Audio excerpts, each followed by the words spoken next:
எடப்பாடி பழனிசாமியின் முதல்வர் கனவில் மண்ணை அள்ளி போட்ட ஒன்றிய பிரதமர் நரேந்திரா. அதிமுக என்ற கட்சி பேரை சொல்வதற்கு கூட மனப்படாத ஒன்றிய பிரதமர் நரேந்திரா ஆதங்கப்படும் அதிமுக தொண்டர்கள். திகாருக்கு பயந்து டி நகர் கமலாலயத்துல பர்பி தேட தொடங்கிய தியாக தலைவன் டிடிவி தினகரன் கூட எடப்பாடி பழனிசாமி இன்னும் முதலமைச்சர் வேட்பாளரை ஏத்துக்கல. ஏன் ஜாதி அரசியல் செய்யக்கூடிய அன்புமணி முதற்கொண்டு லெட்டர் பேட் கட்சிகள் கூட எடப்பாடி பழனிசாமி முதல்வர் வேட்பாளர் சொல்வதற்கு தயங்கி நிற்கின்றன. ஆக மொத்தத்துல தேசிய ஜனநாயக கூட்டணி அப்படின்றது அது வந்துட்டு கட்சிகளின் கூட்டணியா இல்ல துரோகிகளின் கூட்டணியா அப்படின்ற நிலைமையிலதான் இருக்கு. நம்ம ஒன்றிய பிரதமர் நரேந்திரா எடப்பாடி பழனிசாமி மூஞ்சில கரிய பூசி தம்பி போய் ஓரமா உட்காரு, துரோகிகளா கட்டமைக்கப்பட்ட கூட்டணி. நைனா நாகேந்திரன் முதுகுக்கு வந்துட்டு அண்ணாமலை கத்தி வச்சிருக்காரு, அண்ணாமலை முதுகுக்கு எடப்பாடி பழனிசாமி கத்தி வச்சிருக்காரு, எடப்பாடி பழனிசாமி முதுகுக்கு டிடிவி தினகரன் கத்தி வச்சிருக்காரு. எந்த நேரத்துல எவன் யார் முதுகுல வந்து குத்த போறான்னு அந்த அளவுக்கு வந்து மோசமான கூட்டணி. ஆட்சியிலேயே பங்கு கொடுக்கணும் அப்படின்னு சொல்லிட்டு சில நடிகர்களை எல்லாம் வச்சு பேசி பார்த்துமே எங்க கட்சிக்கு சீட்டே கொடுக்கனாலும் பரவாயில்ல, பிஜேபி தமிழ்நாட்டு அரசியல் வந்துட்டு வேறொன்ற விட மாட்டோம், 200 தொகுதிகளுக்கு மேல வந்துட்டு வெல்வதற்கான வாய்ப்புகள் ரொம்ப சர்வசாதாரணமே இப்ப வரைக்கும் சாலிடாகவே இருக்குது. இந்த செய்திகள் குறித்துதான் இந்த வீடியோல முழுசா பார்க்க போறோம். மறக்காம மை சென்னை 360 சேனல் சப்ஸ்கிரைப் செய்து உங்க கருத்துக்களை கமெண்ட் செக்ஷன்ல தெரிவிங்க. இந்த வீடியோவையும் உங்க நண்பர்களுக்கு ஷேர் செய்யுங்க தோழர்களே.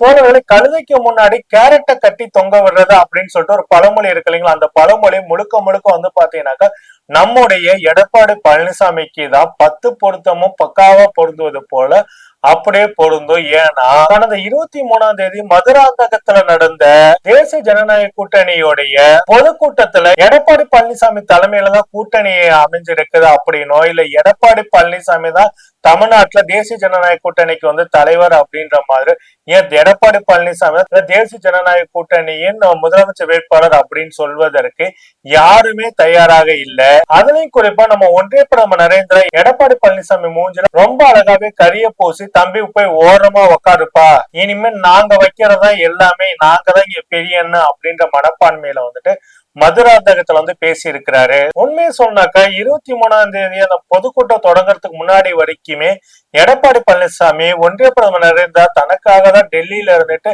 அவசரமா விமானத்துல பறந்து வந்து தன்னை முதலமைச்சர் வேட்பாளர் அறிவிக்க போறாரு அப்படின்னு சொல்லிட்டு மனக்கோட்டையை கட்டிக்கிட்டு அப்படியே சந்தோஷமா இருந்தாரு.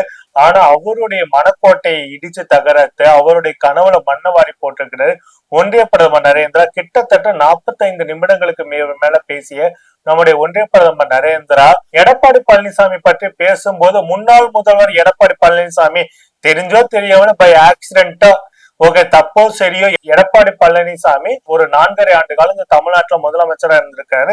அப்படிங்குள்ள அவர் வந்துட்டு ஒரு முன்னாள் முதலமைச்சர் அப்படின்னு சொல்றதுக்கு கூட ஏன் இப்போது தமிழ்நாட்டுடைய எதிர்கட்சி தலைவர் அவர் தான், எதிர்கட்சி தலைவர் எடப்பாடி பழனிசாமி அவர்களின் சொல்றதுக்கு கூட வந்து பாத்தீங்கன்னா துளியும் மனமில்லாத ஒன்றிய பிரதமர் நரேந்திரா எடப்பாடி பழனிசாமி அவர்கள் பேரை சொல்லும் போது அந்த கட்சி பேரை கூட சொல்லாம திரு எடப்பாடி கே பழனிசாமி அவர்களே சொல்லி சிம்பிளா முடிச்சுட்டு போயிட்டாங்க. கிட்டத்தட்ட வந்து பாத்தீங்கன்னாக்க லெட்டர் பேட் கட்சிகளுக்கு இருக்க மரியாதை கூட வந்துட்டு 1.5 கோடி தொண்டர்கள் வச்சிருக்க கட்சின்னு சொல்லக்கூடிய அதிமுகவுடைய பொதுச் செயலாளர் சொல்லிக் கொள்கின்ற எடப்பாடி பழனிசாமிக்கு கிடைக்கல அப்படின்னு சொல்ல முடியும். அந்த அளவுக்கு வந்து பாத்தீங்கன்னா தரம் தாழ்ந்து போய் மண்டியிட்டதனுடைய விளைவு இன்னைக்கு எடப்பாடி பழனிசாமி வந்து தூக்கி போட்டு மிதிக்கிறது ஒன்றிய அரசு அப்படின்னு தான் சொல்ல முடியும். அது மட்டும் இல்லாம ஒரு எப்படியாவது மீண்டும் முதலமைச்சர், அதாவது வந்து பாஜகவோட வந்து பாத்தீங்கன்னா தமிழ்நாட்டுல இருக்கக்கூடிய சில எதிர்கட்சி குழுக்கள் மட்டும் இல்லாம சிபிஐ, இடி போன்ற அமைப்புகள் மட்டும் இல்லாம இப்ப எலெக்ஷன் கமிஷனும் கூட்டணி வச்சிருக்கிறதுனால நிச்சயமாக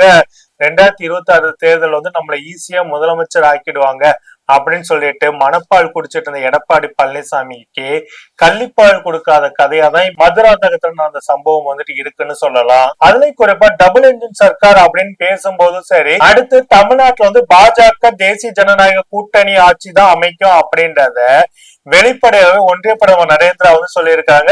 அதான் வந்து பாத்தீங்கன்னா எடப்பாடி பழனிசாமி தனி பெரும்பான்மையோட அதிமுக தமிழ்நாட்டை மீண்டும் ஆட்சி அமைக்கும் பிரதமர் நரேந்திரா முன்னாடி சொன்னதுக்கு அப்புறமேட்டும் ஒன்றிய பிரதமர் நரேந்திரா வந்துட்டு அந்த இடத்துலயே வந்துட்டு அதாவது தனி மெஜாரிட்டியோட நீ ஆட்சிக்கு வந்துருவியா, உன்னை உற்றுவமானாங்க அப்படின்றதுக்காக தான் எடப்பாடி பழனிசாமியோட பேரை சொல்லும் போது முன்னாள் முதலமைச்சர்னு சொல்லல, அதிமுக பொதுச் செயலாளர் சொல்ல, ஏன் எதிர்கட்சி தலைவர்னு கூட சொல்லாம ஓகேங்களா என்ன சொல்றாரு, எடப்பாடி கே பழனிசாமி அவர்களேன்னு சொல்லி முடிச்சு வச்சதோடு கூட்டணி ஆட்சி தான் தம்பி இங்க, ஓகேவா, எங்களுடைய சதிராட்டு இப்படிதான் இருக்கும், நீ வந்துட்டு எலெக்ஷன்ல முடிஞ்சதுக்கு அப்புறமேட்டு பாரு, உன்னை டெல்லிக்கு வர வச்சு குடும்பத்தோட வர வச்சு உன்னை மண்டி போட வச்சு எப்படி வந்துட்டு பீகார்ல வந்துட்டு நிதிஷ்குமாரோட கூட்டணியை வச்சு காலி பண்ணி நிதிஷ்குமாரோடைய முதுகலை ஏறி மெஜாரிட்டியான இடங்களை பிடிச்சதோட மட்டும் இல்லாம கூட்டணி ஆட்சியை வந்துட்டு கொண்டு வந்து எப்படி முக்கியமான துறையாக பாத்தீங்கன்னாக்கா போலீஸ் டிபார்ட்மெண்ட் முதற்கொண்டு உள்துறை முதற்கொண்டு எல்லா முக்கியமான டிபார்ட்மெண்ட்டையும்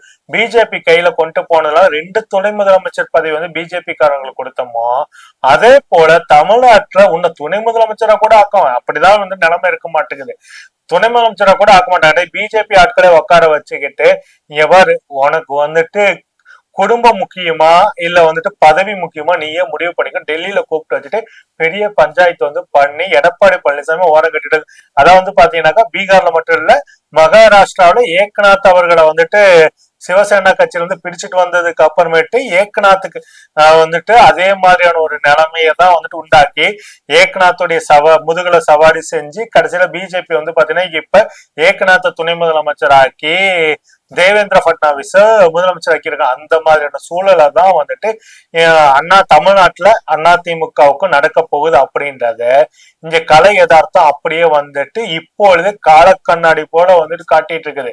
பீகார்லயும் மகாராஷ்டிரா நடந்தது, ஒருவேளை இவர்கள் தமிழ்நாட்டில் ஜெயிப்பதற்கு வாய்ப்பு இல்லை, அப்படி ஜெயித்தார்கள் அப்படின்னாக்கா கடைசியில அதான் வந்துட்டு ஏன்னா எலெக்ஷன் கமிஷன் அப்படின்ற அமைப்பும் இவர்கள் கூட்டணிக்குள்ள இருக்கிறதுனால அப்படி ஒரு சந்தர்ப்பம் அமைவதற்கு தமிழ்நாட்டு மக்களும் விடமாட்டாங்க. ஆனாலும் வந்து பாத்தீங்கன்னாக்கா தப்பித்தவறி ஏதாவது ஒரு அதிசயம் நடந்தாக்கா எடப்பாடி பழனிசாமியோட நிலைமை என்ன ஆகுன்றது நிதிஷ்குமார் அவர்களுக்கும் நம்மளுடைய ஏக்நாத் அவர்களுக்கு ஏற்பட்ட நிலைமை தான் அப்படின்றத இப்பவே வந்துட்டு மதுராந்தகத்துல நடந்த பொதுக்கூட்டத்தின் மூலமா கோடிட்டு காட்டிட்டாரு ஒன்றிய பிரதமர் நரேந்திரான்னு சொல்லணும். டிடிவி தினகரன் வந்தது வந்து தனக்கு பெரிய பலமா நினைச்சு கொண்டுட்டு இருக்க எடப்பாடி பழனிசாமிக்கு டிடிவி தினகரனும் எடப்பாடி பழனிசாமி இருக்கக்கூடிய கூட்டணியில வந்துட்டு பிரதமர் நரேந்திரா கொடுத்த அறிவுறுத்தலின் படி வந்துட்டு நாங்க இணைஞ்சிருக்கிறோம் அப்படின்னு சொல்லிட்டு டிடிவி தினகரனும் எடப்பாடி பழனிசாமியோட பேரை வந்துட்டு இங்க சொல்லவே கிடையாது.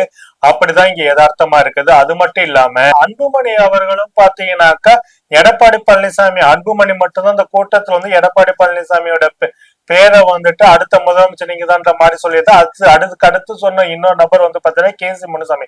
இந்த 2 பேரை தவிர வந்துட்டு யாருமே வந்துட்டு எடப்பாடி பழனிசாமி பேரை வந்துட்டு முதலமைச்சர் வேட்பாளர் அப்படின்னு வந்துட்டு எங்கேயுமே சொல்ல கிடையாது. இப்ப அன்புமணி சொல்வது கூட எதுக்குனாக்கா அவருடைய அப்பா ராமதாஸ் வந்துட்டு தைலாபுரத்து தொட்டி செடியா இருந்த அன்புமணியை வந்துட்டு இது குப்பை செடி, இதை வந்து தேவையில்லைன்னு சொல்லி தூக்கி பனையூர் பக்கமா வீசினதோட விளைவு அங்க பனையூர் குப்பை செடியா இருந்த அன்புமணிக்கு வந்து பாத்தீங்கன்னாக்கா வரப்போகின்ற தேர்தல்ல வந்துட்டு அட்லீஸ்ட் அவருடைய மனைவியாவது ஜெயிக்க வைக்க முடியல அப்படின்னாக்கா நிச்சயமாக்கா இவர் வந்துட்டு உருவாக்கி வச்சிட்டு இருக்க அந்த ஜாதி வெறி பிடித்த இளைஞர் கூட இவரை வந்துட்டு மதிக்க மாட்டாங்க. அதனால வந்துட்டு வரப்போகின்ற சட்டமன்ற தேர்தல் அவருடைய மனைவி சௌமியா அன்புமணி அவர்கள் எந்த தொகுதியில நிக்கிறாங்க அந்த தொகுதியில வந்துட்டு அட்லீஸ்ட் அதிமுகவுடைய ஓட்டு வங்கியை வாங்கி அது மூலியமா வந்துட்டு அட்லீஸ்ட் டெபாசிட்டாவது தக்க வச்சா, உண்மையா சொல்ல ஜெயிக்கணும்னு நினைக்கல, அந்த டெபாசிட் பணத்தையே வாங்கிட்டா போதும் நம்ம கட்சியை வந்துட்டு அதாவது நம்ம உருவாக்கி வச்சிட்டு இருக்க அந்த ஜாதி வெறி பிடிச்ச இளைஞர்கள்ட்ட வந்து நம்ம கெத்து காட்டிக்கிட்டு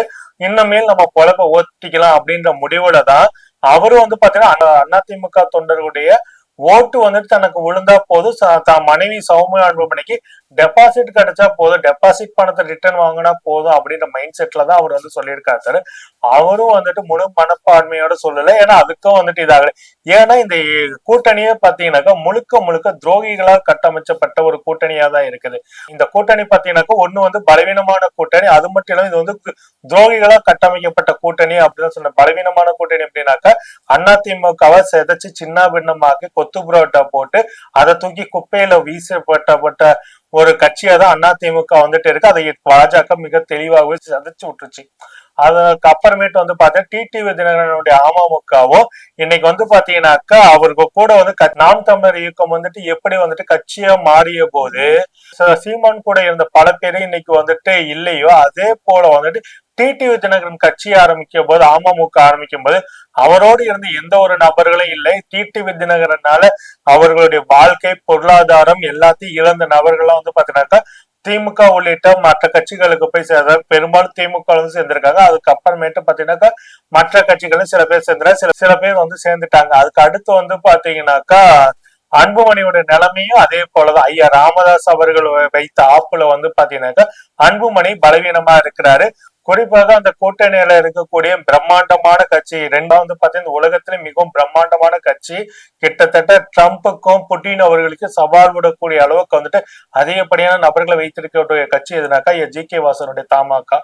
அந்த கட்சி வந்து பாத்தீங்கன்னாக்கா இன்னொரு இந்த யூனிவர்ஸ்லயே வந்துட்டு மிகப்பெரிய பிரம்மாண்ட கட்சியா இருக்கக்கூடிய காந்திய மக்கள் கட்சி ரெண்டு இணைந்து வந்து பாத்தீங்கன்னா கிட்டத்தட்ட அந்த கட்சியில இருக்கிறது தமாக ஒரு 15 பேரு, காந்திய மக்கள் இயக்கத்துல இருந்து ஒரு மொத்தம் வந்துட்டு ஒரு 27 பேர் வந்துட்டு தான் அந்த கட்சியில வந்துட்டு உறுப்பினர் இருக்காங்க. 27 பேர் இருக்கிற ஒரு மிகப்பெரிய பலமான கட்சி அப்படிதான் அவங்க நினைச்சிட்டு இருக்காங்க அந்த ஒரு கட்சி. அடுத்து வந்து பாத்தீங்கன்னாக்கா தமிழ் அந்த கூட்டணியில இருக்கக்கூடிய மிக முக்கியமான கட்சி, அந்த கட்சியோட பேர் என்னன்றது அந்த கூட்டணியில இருக்க யாருக்குமே தெரியாது. ஓகேங்களா. நயினா நாகேந்திரன் அவர்கள் பேசும்போது பாரிவேந்தர் கட்சியினுடைய தலைவர் பாரிவேந்தர், அவருடைய கட்சியோட பேரு ஐஜேகே அப்படின்றது கூட தெரியாம, இந்திய ஜனநாயக கட்சின்றது கூட தெரியாம பாரிவேந்தர் கட்சியின் தலைவர் பாரிவேந்தர் அப்படின்னு சொல்லக்கூடிய அளவுக்கு கூட்டணி கட்சிக்காரங்களாலேயே கூட்டணி கட்சிகளை என்ன பேருன்னு தெரியாத நிலைமைக்கு இருக்கக்கூடிய பாரிவேந்தர். அடுத்து வந்து பாத்தீங்கன்னாக்க ஏசி சண்முகத்துடைய கட்சி பேர் என்னன்றது அவருடைய கார் டிரைவருக்கு தெரியாது. இப்படி எல்லாம் இருக்குமா இந்த மாதிரி பலவீனமானவர்கள், மக்களால் புறக்கணிக்கப்பட்டவர்கள் தான் வந்து பாத்தீங்கன்னாக்கா இந்த கூட்டணியை அமைச்சு கேட்டு நாங்க வந்துட்டு பண்ண அந்த இந்த கூட்டணி வந்து பாத்தீங்கன்னா பலவீனமான கூட்டணி, அதுலயும் குறிப்பா பலவீனமானவர்களின் துரோக கூட்டணி அப்படின்னு சொல்லலாம். ஏன்னாக்கா நயினா நாகேந்திரன் முதுகுக்கு வந்துட்டு அண்ணாமலை கத்தி வச்சிருக்கிறாரு, அண்ணாமலை முதுகுக்கு எடப்பாடி பழனிசாமி கத்தி வச்சிருக்காரு, எடப்பாடி பழனிசாமி முதுகுக்கு டிடிவி தினகரன் கத்தி வச்சிருக்காரு, டிடிவி தினகரனுடைய முதுகுக்கு நயினா நாகேந்திரன் கத்தி வச்சிருக்காரு. இப்படி வந்து பாத்தீங்கன்னா எல்லாரும் தொடர்ந்து வந்துட்டு எல்லாத்துடைய முதுகுக்கு பின்னாடி கத்தி கையில வச்சுக்கிட்டு முன்னாடி வந்து பாத்தீங்கன்னா கைய குலுக்கிட்டு இருக்கிறாங்க அப்படின்னா சிரிச்சுக்கிட்டு கைய குலுக்கிட்டு இருக்கிறாங்கன்னு சொல்லி எந்த நேரத்துல எவன் யார் முதுகுல வந்து குத்த போறான்னு அந்த அளவுக்கு வந்து மோசமான கூட்டணியாக இருக்கு. இன்னொரு பக்கம் வந்து பாத்தீங்கன்னா திமுக கூட்டணி ரொம்ப ஸ்ட்ராங்காவும் அடிப்படையில சித்தாந்த ரீதியா இருக்குது. குறிப்பாக திமுக கூட்டணி வந்து பாத்தீங்கன்னாக்கா 2019 இந்த கூட்டணி ஆரம்பிச்சது தமிழ்நாட்டு அரசியல் வரலாற்றில் எந்த ஒரு கூட்டணியும் வந்து பாத்தீங்கன்னா இத்தனை ஆண்டுகள் நிரந்தரமாக நீடித்திருந்ததே கிடையாது. அந்த அளவுக்கு வந்து பாத்தீங்கன்னா திமுக கூட்டணி கொள்கை பிடிப்போடு சித்தாந்த பிடிப்போடு இருக்குது. அதுலயும் குறிப்பாக அண்ணன் திருமாவளவன் அவர்கள் அதாவது வந்து பாத்தீங்கன்னா இந்த கூட்டணியை உடைக்கணும், இந்த கூட்டணியை சதைக்கணும் அப்படின்றதுக்காகவே யாரையாவது வச்சுக்கிட்டு என்னென்னமோ பேசி பார்த்தாங்க. குறிப்பாக வந்து பாத்தீங்கன்னா ஆட்சியிலேயே பங்கு கொடுக்கணும் அப்படின்னு சொல்லிட்டு சில நடிகர்களை எல்லாம் வச்சு பேசி பார்த்துமே இந்த கூட்டணியில வந்து பாத்தீங்கன்னா சின்ன சலசலப்பு அந்த நடிகர் கட்சியின் மேல இருக்கக்கூடிய தாவேகா காதலர்களால வந்து பாத்தீங்கன்னா காங்கிரஸ் கட்சியில சிறிய சலசலப்பு ஏற்பட்டது. ஆனாலும் பாத்தீங்கன்னா தேசிய தலைமை, காங்கிரஸ் கட்சியோட தேசிய தலைமை இவங்களை எல்லாம் ஓரங்கட்ட வைக்கிற வேலையை பார்த்துட்டு திமுக கூட்டணி தான் தொடரும் அப்படின்ற மாதிரி மிகவும் தெளிவாகவே சொல்லிட்டு இது பண்ணிருக்கிறாங்க. அதுலயும் குறிப்பா வந்து பாத்தீங்கன்னா திருமாவளவன் எங்க கட்சிக்கு சீட்டே கொடுக்கனாலும் பரவாயில்ல, பிஜேபி தமிழ்நாட்டு அரசியல் வந்துட்டு வேறுன்ற விட மாட்டோம், திமுக கூட்டணி தங்களுக்கு சீட்டே கிடைக்கும். இந்த அளவுக்கு வந்து பாத்தீங்கன்னாக்கா திமுக கூட்டணியில இருக்கக்கூடிய கட்சிகள் வந்து மிக தெளிவாகவே இருக்காங்க, மிக துணிந்து இருக்கிறாங்க. ஏன்னா பிஜேபியை வந்து தமிழ்நாட்டுக்குள்ள விட்டாக்க இங்க வந்து பாத்தீங்கன்னா ஒட்டு மொத்தமா எல்லாம் காலியாகிடும் அப்படின்றதுனால தான் கட்சிக்கு சீட்டே கொடுக்கலினாலும் பரவாயில்ல, நாங்க திமுக கூட்டணியில தான் இருக்க போறோம் அப்படின்னு சொல்லிட்டு அந்த திருமாவளவன் வெளிப்படையாக ஒரு ஸ்டேட்மெண்ட்டை கொடுத்து அந்த கூட்டணி ஆட்சியில பங்கு கொடுக்கணும்னு சொல்லக்கூடிய எல்லாத்துக்கும் செருப்படியை கொடுக்குற மாதிரி வந்துட்டு பண்ணியிருந்தாங்க. அப்படிதான் வந்து பாத்தீங்கன்னா திமுக கூட்டணி வந்து இடதுசாரிகள் ஆகட்டும், கம்யூனிஸ்ட் கட்சிகள் ஆகட்டும், விசிக ஆகட்டும், காங்கிரஸ் கட்சி ஆகட்டும், இன்னும் இருக்கக்கூடிய மற்ற கட்சி எல்லாமே பாத்தீங்கன்னாக்கா மிக தெளிவா இந்த பிஜேபி கூட்டணி வந்து பாத்தீங்கன்னாக்கா முழுக்க முழுக்க முழுக்க தமிழ் மக்களுக்கும் தமிழ்நாட்டுக்கும் தமிழ்நாட்டுடைய உரிமைக்கும் தமிழ்நாட்டுடைய மாநில சுயாட்சி உரிமைக்கும் வந்து பாத்தீங்கன்னாக்க மிகவும் கெடுதல் கொடுக்கக்கூடிய கூட்டணியா இருக்கு. இந்த கூட்டணி வந்து தமிழ்நாட்டுக்குள்ள எக்காலத்தை விடக்கூடாதுன்ற மிக தெளிவா இருக்காங்க. அதுவும் வந்துட்டு இப்ப தமிழ்நாட்டுல 2026 நடக்கிறது அரசியல் சண்டை கிடையாது, அது சித்தாந்த சண்டை அப்படின்றத மிக தெளிவாக புரிந்து கொண்டு திமுக கூட்டணி கட்சிகள் வந்து பாத்தீங்கன்னாக்க தங்க கட்சிகளையும் அந்த இடத்துல பலப்படுத்திக்கிட்டாங்க. அது மட்டும் கூட்டணி பலப்படுத்தி ஒற்று கொண்டு இந்த அதே சமயம் திமுக கூட்டணி வந்து பாத்தீங்கன்னா ரொம்ப அழகா மெர்ஜ் ஆகி ஜெல்லாகி இருக்காங்க.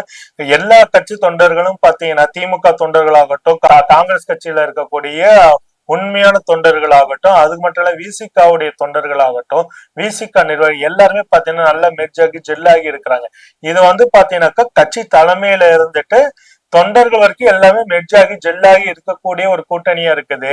அதுவும் கொள்கையின் அடிப்படையில சேர்ந்த கூட்டணியா இருக்குது. இது வந்து பாத்தீங்கன்னாக்கா இந்த துரோக கூட்டணி வந்து பாத்தீங்கன்னா இவங்களுக்கு கொள்கையும் கிடையாது எதுவும் கிடையாது, மிரட்டலுக்கு அடிபணிந்து இருக்கக்கூடிய அடிமை கூட்டணி, துரோகிகளின் அடிமை கூட்டணி அப்படின்னு சொல்லலாம். அந்த அளவுக்கு வந்து பாத்தீங்கன்னா மோசமா இருக்கு. அப்படிப்பட்ட இந்த சூழல் வந்து பாத்தீங்கன்னா இந்த கூட்டணி திமுக கூட்டணி கிட்டத்தட்ட 200 தொகுதிகளுக்கு மேல வந்துட்டு வெல்வதற்கான வாய்ப்புகள் ரொம்ப சர்வசாதாரணமே இப்ப வரைக்கும் சாலிடாகவே இருக்குது. அதுலயும் குறிப்பா திமுக தனி மெஜாரிட்டியோட ஆட்சியை தக்க வைப்பதற்கான வாய்ப்புகளும் நிறைய இருக்குது. அதனாலதான் எடப்பாடி பழனிசாமிக்கு எப்படியாவது வந்துட்டு பிஜேபியோட கூட்டணி வச்சுட்டா தான் வந்துட்டு ஜெயிச்சு கிழிச்செல்லாம் நினைச்சாரு. அதெல்லாம் நடப்பதற்கு வாய்ப்பு இல்லைன்றது வெளிப்படையா காட்டப்பட்டிருக்குது. மதுராந்தக கூட்டம் அப்படின்னு சொல்ல முடியும். மொத்தத்துல மதுராந்தக கூட்டம் எடப்பாடி பழனிசாமிக்கு சொல்றது என்னன்னாக்கா, நீ காலை புடிச்சு கெஞ்சினாலும் கமலாலயத்துல போய் தஞ்சம் அடைஞ்சாலும் பாஜகவோட தேசிய தலைமைக்கு நீங்க என்னைக்குமே ஒரு use and throw tissue paper தான். மானத்தை விட்டுட்டு மீண்டும் பாஜகவோட கூட்டணி சேர்ந்தீங்க இல்லைங்களா, இப்ப உங்களுக்கு அந்த பதவியும் கிடைக்காது, மரியாதையும் இல்ல, உங்களுடைய முதுகெலும்பு இன்னும் அடமான கரையில தான் இருக்கு அப்படின்னாக்கா அதுக்கு தமிழ்நாட்டு மக்கள் ஒன்னும் பண்ண முடியாது. உங்களுடைய முதுகெலும்பு டெல்லி அடகு கடையிலே இருக்கட்டும், நீங்க தமிழ்நாட்டுக்கு தேவையில்லாத குப்பைன்னு சொல்லிட்டு இந்த 2026 சட்டமன்ற தேர்தல்ல தமிழ்நாட்டு மக்கள் வந்து மிக தெளிவாக நிரூபிக்க போறாங்கன்னு சொல்ல முடியும். என்ன நடக்குது என்பது குறித்து பொறுத்திருந்து பார்ப்போம் தோழர்களே. நன்றி, வணக்கம். தமிழக மக்கள் வந்து ரொம்ப தெளிவாதான் இருப்பாங்களே தவிர்த்து இது அயோத்தி மாதிரி ஆக்கலாமே, இதுல என்ன தவறுன்னு கேக்குறாருன்னா அப்ப அவர் எந்த அளவு இவருக்கு அறிவு இருக்கு நயினார் நாகேந்திரன் அவர்களுக்குன்னு இதுலயே மக்கள் தெளிவா புரிஞ்சிருப்பாங்க.